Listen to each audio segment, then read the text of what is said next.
O Cruzeiro também está interessado no John John, Bruno Vicari. Ah, o Cruzeiro? O Cruzeiro, né? Mas e o Matheus Pereira? Então, tem a questão que até o Bruno Andrade sempre fala aqui da renovação, porque o contrato do Matheus Pereira vai até junho de 2026 com o Cruzeiro. A tendência é que ele renove. Mas o John John é uma joia do futebol brasileiro, que está em alta e despertou o interesse do Cruzeiro. É um interesse antigo que também o Cruzeiro, o time Celeste, a Raposa, pretende formalizar uma oferta, está avaliando se entra nessa disputa com o Zenit, o Bruno Vicari. E o bem que o Bruno Andrade falou que o Zenit vinha aqui com tudo, hein? Não é? Assim, essa história do Cruzeiro, você falou do Matheus Pereira e tal. A gente fica muito, eu converso isso muito com dirigente, com comissão técnica. Cara, hoje a gente tem que tirar um pouco da cabeça essa coisa do titular e reserva. Nossa, se você trouxer o John John, o que vai ser da vida do Matheus Pereira? Ainda mais que você tem um treinador como o Leonardo Jardim, que é um treinador que pensa 14, 15 titulares. É verdade. Aí você tem o Abel Ferreira, que pensa 14, 15 titulares. Você tem o Felipe Luiz, que hoje tem um pensamento de 14, 15 titulares. Rogério Ceni, por aí vai, tá? E por aí vai. Tô falando hoje de um novo pensamento de comissões técnicas, que é um pensamento hoje globalizado. Então, assim, a gente fica muito nesse romance do futebol de 11 titular e tal, aquele time que tá na pedra, e se contratar outro vai criar uma disputa, animosidade e tal. A partir do momento que você tem um Cruzeiro que vai se projetar no mercado, vai se lançar ao mercado para ser forte, e você pensar que você vai ter a Libertadores, vai ter Copa do Brasil, vai disputar o Brasileiro de novo para você brigar pelo título, e dessa vez pensando em conquista mesmo, em brigar direto, não brigar como brigou dessa maneira ali só, mas brigar como protagonista. Então você tem que ter um elenco mais forte, você tem que ter um elenco recheado, claro. Você tem que ter mais de uma peça, mesmo que seja na posição. Até para ele disputar bem Libertadores também. Ô Bruno Andrade, olha, tem um monte de pergunta aqui, ó. O César Castro perguntando do Gabigol, se ele vai sair do Cruzeiro. E esse aqui eu não sei o nome. Mas enfim, ele tá falando que... o Farmieri, que tava aqui ontem. Se o Caio Jorge pode ir pro Zenit também, além dessa história do John John, Bruno Andrade. O Zenit já procurou lá atrás o Caio Jorge, mas a nossa apuração é que se investir no atacante dessa qualidade ou dessas características, o nome é o Guinegão. Tanto eu, o Felipe e o Hernan, a gente já trouxe no Fala Fonte essa possibilidade. O Zenit olha para vários jovens do futebol sul-americano, sobretudo do futebol brasileiro, entre eles o John John, agora essa briga com o Cruzeiro. E se for investir no atacante de área, ou pelo menos um atacante mais móvel ali, referência ofensiva, esse nome é o Guinegão.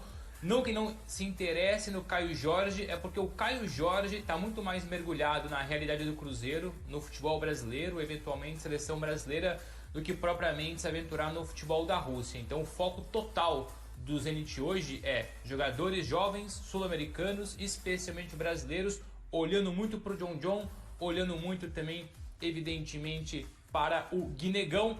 Ponto importante, antes de vocês libertarem o Felipe, é bom falar a situação hoje do Zenit. O Zenit tem 13 estrangeiros, é o limite no futebol da Rússia, 13 por elenco, 8 em campo.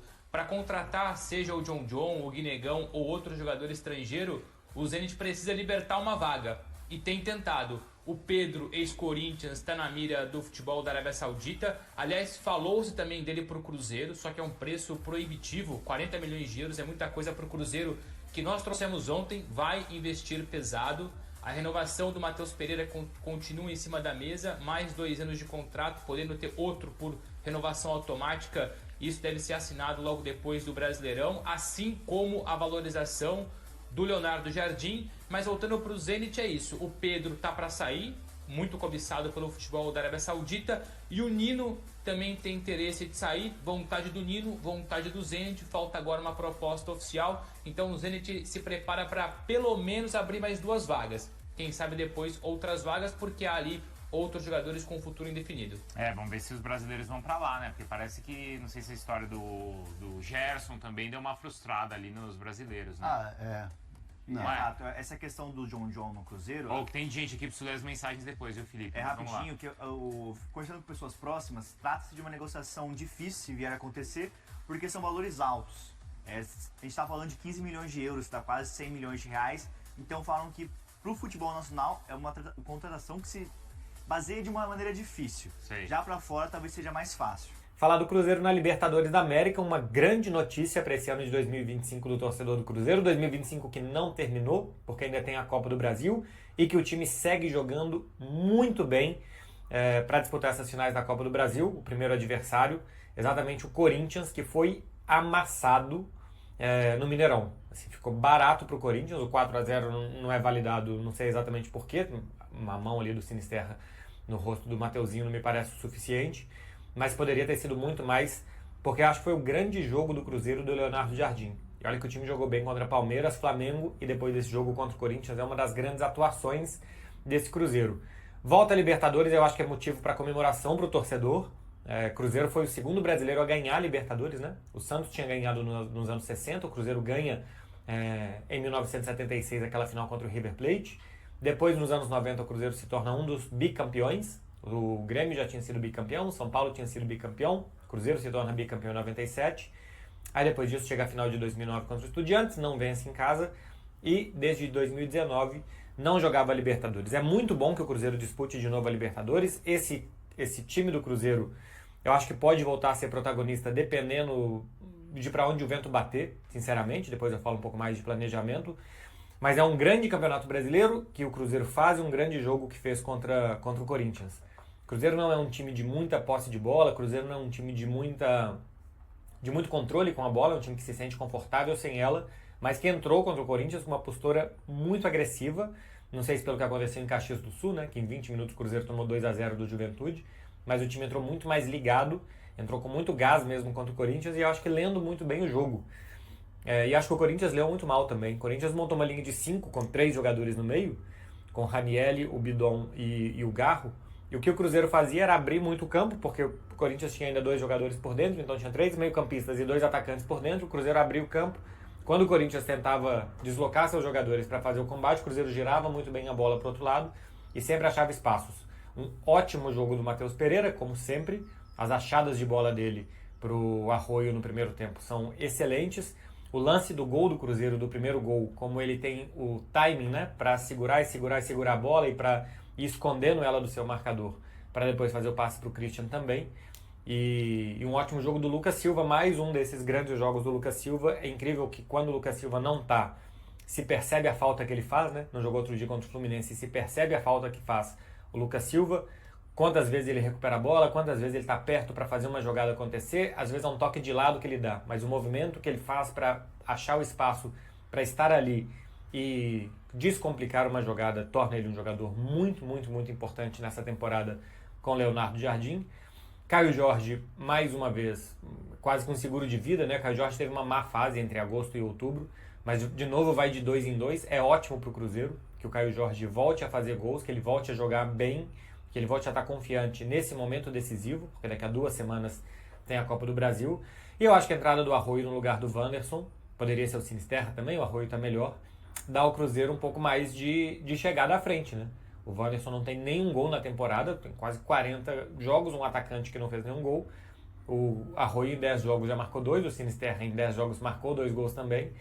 Dá uma possibilidade de atacar com mais gente. O Cruzeiro ataca muito bem com o Matheus e com o Caio Jorge, mas ataca com mais gente também com a chegada do Arroio. Faz um golaço, né?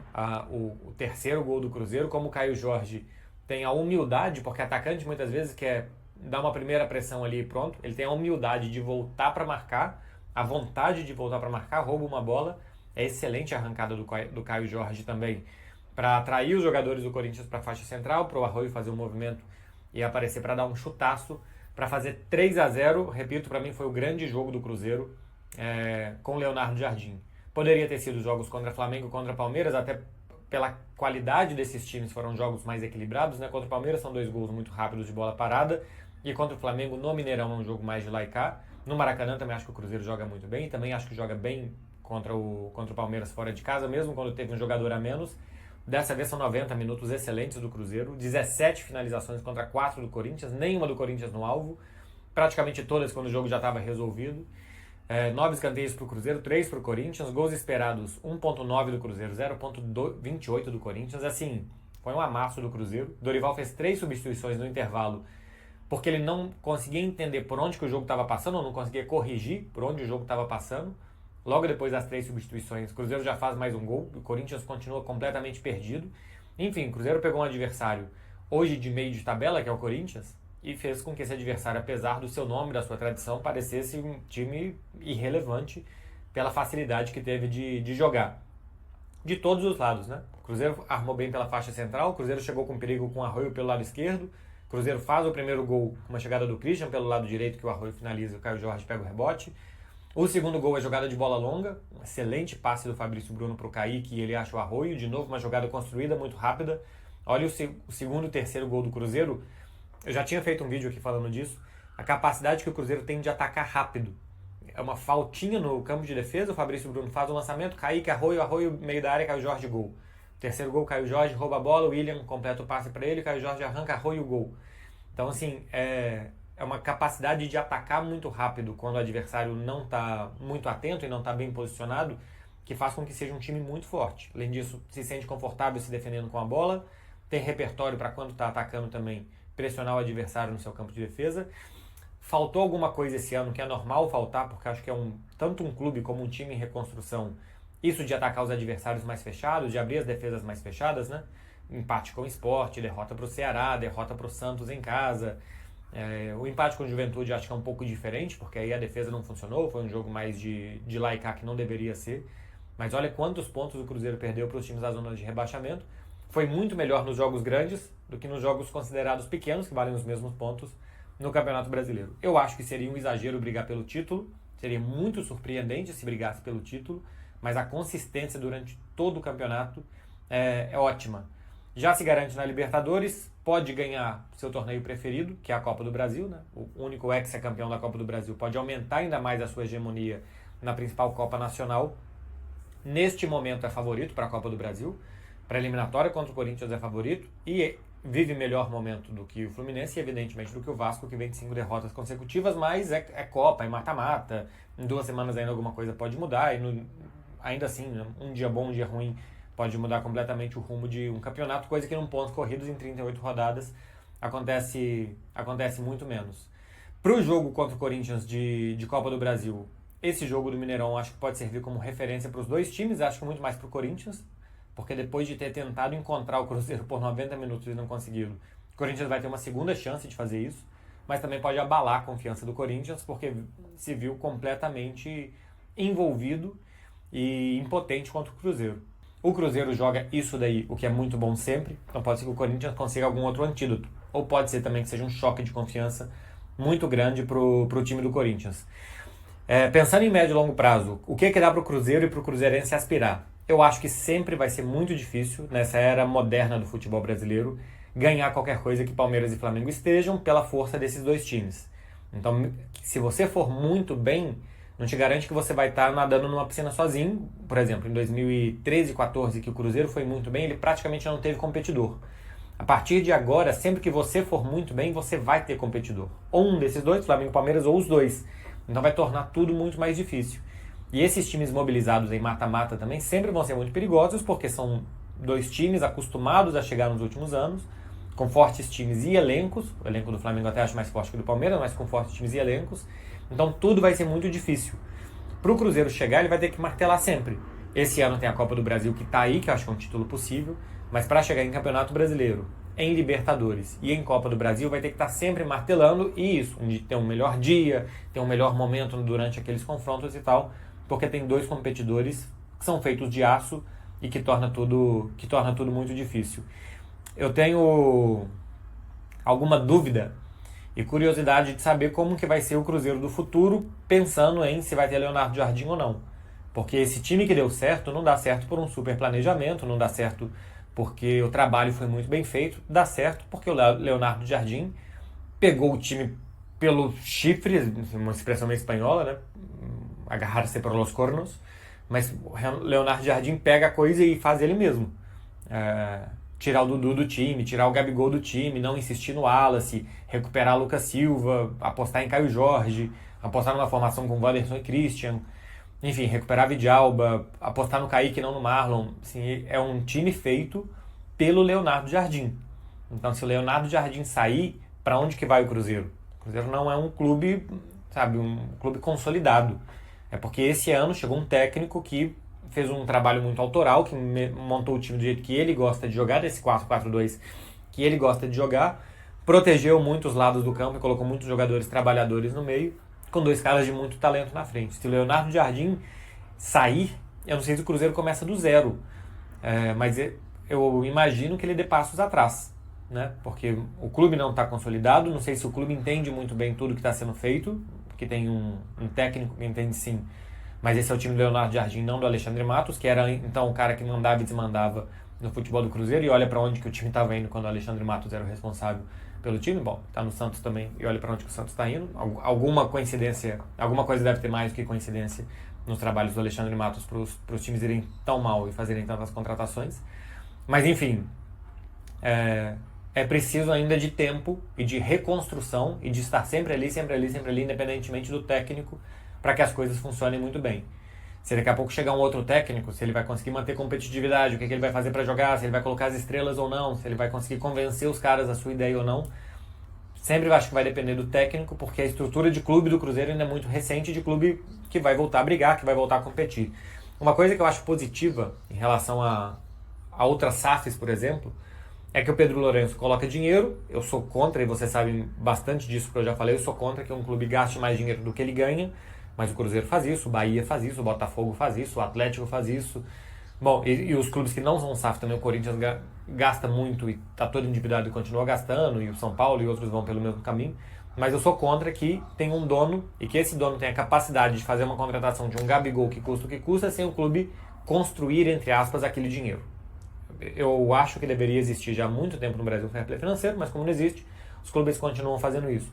Algo que eu acho positivo do Cruzeiro em comparação ao Botafogo, por exemplo, e até o Bahia, enfim, é que o dono do Cruzeiro é cruzeirense, é de BH, pelo menos no mercado com esse nome, mas é cruzeirense, é muito abnegado ao clube, quer muito bem do clube, acima de tudo. Então acho que é pouco provável que o modelo dele seja de contratar e vender jogadores. Acho que a ideia é, inclusive, segurar jogadores, né? Como ele segurou o Matheus Pereira, como ele segurou o Caio Jorge, para o bem do Cruzeiro. Se fosse o Botafogo, por exemplo, teria vendido o Caio Jorge, teria vendido o Matheus Pereira, teria trazido outros jogadores, porque esse é o modelo do Botafogo. Foi um modelo que em um ano específico deu certo, mas que o normal é essas mudanças prejudicarem muito o andamento do clube. Como tem o Pedrinho muito cruzeirense, acho que a tendência é ele querer fortalecer mais o Cruzeiro. De uma forma que eu não acho correta, repito, acho que deveria, ganha 200, pode gastar 200 e não ganha 200, e pode investir 500. Eu acho que isso não poderia acontecer, mas acontece. E o bom para o cruzeirense é que ele tem um dono que acho que quer ajudar muito o clube, quer voltar a ver o clube muito forte. Parabéns ao Cruzeiro, de volta à Copa Libertadores, parabéns ao seu técnico que conseguiu montar um time muito forte, muito reconhecível, que joga sempre muito bem. São 10 rodadas sem perder no Campeonato Brasileiro agora, aquela derrota para o Vasco lá em setembro. São 10 rodadas sem perder, tem 6 empates nessas 10 rodadas, isso penaliza o time a brigar pelo título, mas ainda assim um time muito consistente e que com ajustes e com reforços e com manutenção especialmente, mais do que reforços, com manutenção, ano que vem pode brigar de novo por Campeonato Brasileiro, por Copa do Brasil, e vamos ver se por Libertadores. Classificado diretamente para a fase de grupos da Libertadores de 2026, o Cruzeiro segue em busca de objetivos maiores no Brasileirão de 2025, como destacou o técnico Leonardo Jardim. O próximo desafio rumo a essa meta será contra o Ceará no sábado, às 21 horas no Castelão. Para o duelo da 36ª rodada, o treinador terá uma baixa relevante, mas também contará com um retorno no banco de reservas. Peça-chave no setor de marcação, o volante Lucas Romero está fora da partida. O argentino cumprirá suspensão após receber o 3º cartão amarelo no confronto com o Corinthians. Para substituí-lo, Leonardo Jardim tem como opções principais Wallace e Murilo Hickman. Por outro lado, o treinador volta a contar com Matheus Henrique. O meio-campista que não enfrentou o Corinthians por também ter recebido o 3º amarelo na rodada anterior, contra o Juventude, está novamente disponível para compor o time. Além disso, 3 jogadores celestes entram em campo sob risco de suspensão. O lateral William, o zagueiro Fabrício Bruno e o atacante Gabigol estão pendurados com 2 cartões amarelos e caso recebam mais um diante do Ceará, ficarão de fora do confronto contra o Botafogo, marcado para o dia 4 de dezembro. E aí galera, o que acharam? Deixem suas opiniões nos comentários. Não se esqueçam de deixar o like, se inscrever no canal e ativar o sininho para receber as notificações. Até mais, Nação Celeste! Vamos pra frente!